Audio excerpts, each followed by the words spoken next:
तो वेलकम है दोस्तों। देखिए आज हम लोग बात करने वाले हैं हिस्ट्री सेमेस्टर 5।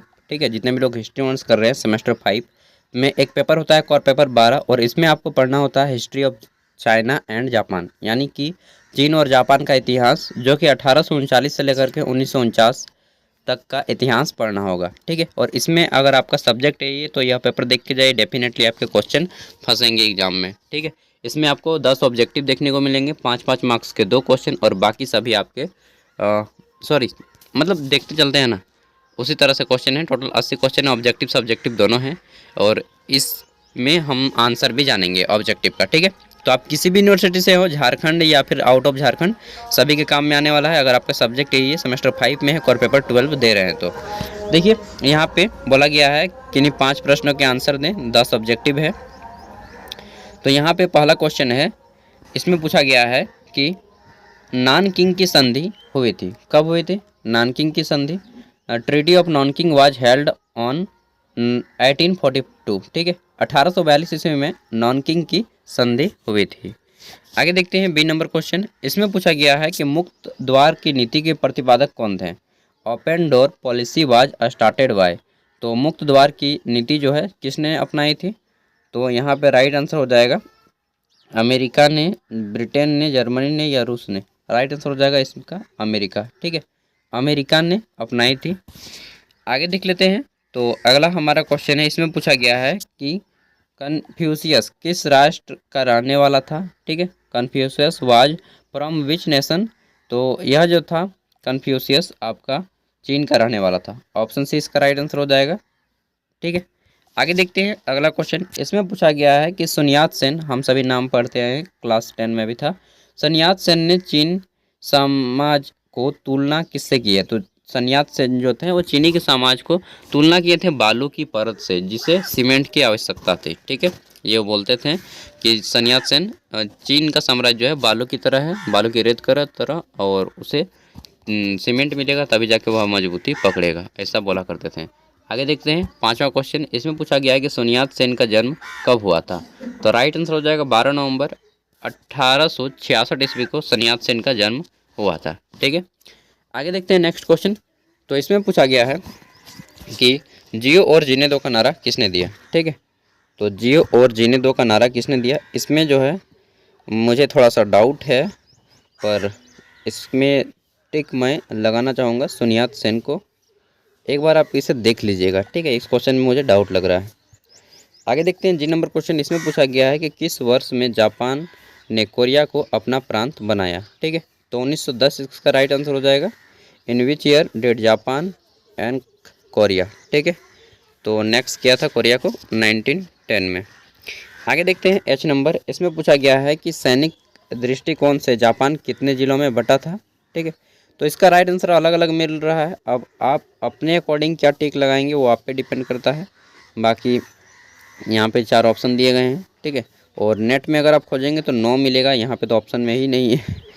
कुछ प्रश्न ऐसे होंगे आपको जिसका आंसर आपको खुद ही करना होगा। ठीक है, राइट आंसर आपको नहीं मिल पाएगा जब तक कि आप इसके बुक को, ओरिजिनल बुक को नहीं पढ़ेंगे। ठीक है, तो आगे देखते हैं आई नंबर क्वेश्चन। इसमें पूछा गया है कि जापान का सबसे प्राचीन विश्वविद्यालय कौन सा था? तो इसका राइट आंसर हो जाएगा केओ विश्वविद्यालय। ठीक है, टोक्यो नहीं मार दीजिएगा, केओ विश्वविद्यालय होगा, केओ यूनिवर्सिटी, ऑप्शन 1। आगे देखते हैं एच नंबर क्वेश्चन। इसमें पूछा गया है कि हिरोशिमा पर परमाणु बम किसने गिराया था? तो हम सभी जानते हैं दोस्तों 6 अगस्त और 9 अगस्त 1945 को जो है अमेरिका ने 2 शहर हिरोशिमा और नागासाकी पर परमाणु बम गिराए थे। ऑप्शन 4 इसका राइट आंसर हो जाएगा। ठीक है, फैटमैन और लिटिल बॉय बम का नाम था, हो सकता है आपको बम को नाम भी पूछ ले। पहले गिराया हिरोशिमा पर, उसके बाद नागासाकी पर। ठीक है, अब यहाँ पे 5-5 मार्क्स के 2 क्वेश्चन हैं। जैसा कि मैंने बताया था कि पहले 10 ऑब्जेक्टिव रहेंगे, फिर 5-5 मार्क्स के 2 क्वेश्चन। तो 4 में से किन्हीं 2 का आपको आंसर करना है। ठीक है, हो सकता है आपके एग्जाम में फॉर्मेट अलग हो, लेकिन क्वेश्चन सेम इसी टाइप से आएंगे। किसी 2 पे आपको छोटा नोट लिखना होगा। पहला है आधुनिक जापान। ठीक है, यानी कि मॉडर्नाइजेशन ऑफ जापान, जापान का आधुनिकरण। ठीक है, आगे देखते हैं बी नंबर। तो इसमें पूछा गया है कि 1911 की चीनी क्रांति। सी नंबर है कि ताइपिंग विद्रोह का स्वरूप, यानी कि नेचर ऑफ टैपिंग रिवॉल्ट, यहाँ पे रिबिलियन है। ठीक है, आगे देखते हैं डी नंबर है चियांग काई शेक, इसके बारे में लिखना है। तो 4 में से किन्हीं 2 पे आपको जो है लिख सकते हैं बड़ी ईजी से। आप 1911 की चीनी क्रांति के बारे में लिख सकते हैं और जापान का आधुनिकीकरण के बारे में भी लिख सकते हैं, या फिर ताइपिंग विद्रोह के बारे में भी लिख सकते हैं। आगे देखते हैं।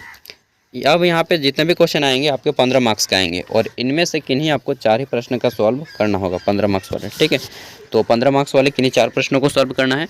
इसमें पहला क्वेश्चन है कि द्वितीय अफीम युद्ध, ठीक है, सेकेंड अफीम युद्ध जो हुआ था पॉपी जिसको बोलते हैं, द्वितीय अफीम युद्ध के कारणों एवं परिणामों पर प्रकाश डालें कि द्वितीय अफीम युद्ध क्यों हुआ, क्या कारण था कि युद्ध लड़ना पड़ा, और जब युद्ध हो गया तो कौन कौन सी क्षति पहुंची, नुकसान पहुंचा, किसको कितना नुकसान पहुंचा, इन सब चीज़ों को लिखना है, ठीक है। Throw light on the cause and effect of the second opium war, ठीक है। आगे देखते हैं। अगला क्वेश्चन है तीसरा नंबर कि टाइपिंग विद्रोह पर एक नोट लिखना है आपको, ठीक है, लेख लिखना है। इंग्लिश में है कि right an essay on tapping rebellion. आगे देखते हैं चौथा क्वेश्चन। इसमें पूछा गया है कि चीनी राष्ट्रता के विकास में sun yat-sen के योगदान का वर्णन करें। इंग्लिश में है कि explain the contribution of sun yat-sen in the development of Chinese nationalism, ठीक है। आगे देख लेते हैं। तो पांचवा क्वेश्चन, इसमें पूछा गया है कि चियांग काई शेक की विदेश नीति का वर्णन करें। इंग्लिश में है कि describe the foreign policy of Chiang Kai Shek, ठीक है। आगे देखते हैं छठा क्वेश्चन। तो इसमें पूछा गया है कि मंचूरिया संकट, जो मंचू साम्राज्य थे चीन में, तो मंचूरिया संकट यहाँ पे बोला गया है कि मंचूरिया संकट के कारण और परिणाम को लिखना है कि किन कारणों से संकट आया, और जब संकट आ गया तो कौन कौन से यहाँ पे घटनाएं घटी, ठीक है। आगे देखते हैं सातवां क्वेश्चन। इसमें पूछा गया है 1904 से 1905 के रूस जापान युद्ध पर प्रकाश डालें, ठीक है। इंग्लिश में है कि throw light on the Russia Japan war 1904 and 5 AD। और अंतिम क्वेश्चन है क्वेश्चन नंबर 8। इसमें पूछा गया है कि वाशिंगटन सम्मेलन की संधियों का वर्णन करें। इंग्लिश में है कि describe the treatise of the Washington conference. तो आपको कब हुआ था, कैसे हुआ था, कितने लोग शामिल हुए थे, सब कुछ डिटेल में लिखना है। तो इसी तरह से मैं आपको डीएससी पेपर 1 और 2 भी दे दूंगा, आप हमारे साथ जुड़े रहें। बाकी इसका PDF का लिंक वीडियो के डिस्क्रिप्शन में मिल जाएगा। साथ ही अगर आपके जितने भी दोस्त हैं उन तक वीडियो को शेयर कर दीजिएगा ताकि उन्हें भी एग्ज़ाम में हेल्प हो जाए, क्योंकि ज्ञान बांटने से ही बढ़ता है। And all the best. और झारखंड से हैं तो स्पेशली थैंक्स, और क्योंकि हमारा राज्य जो है काफ़ी पीछे है और हमें एक लाना है, ठीक है। Thank you.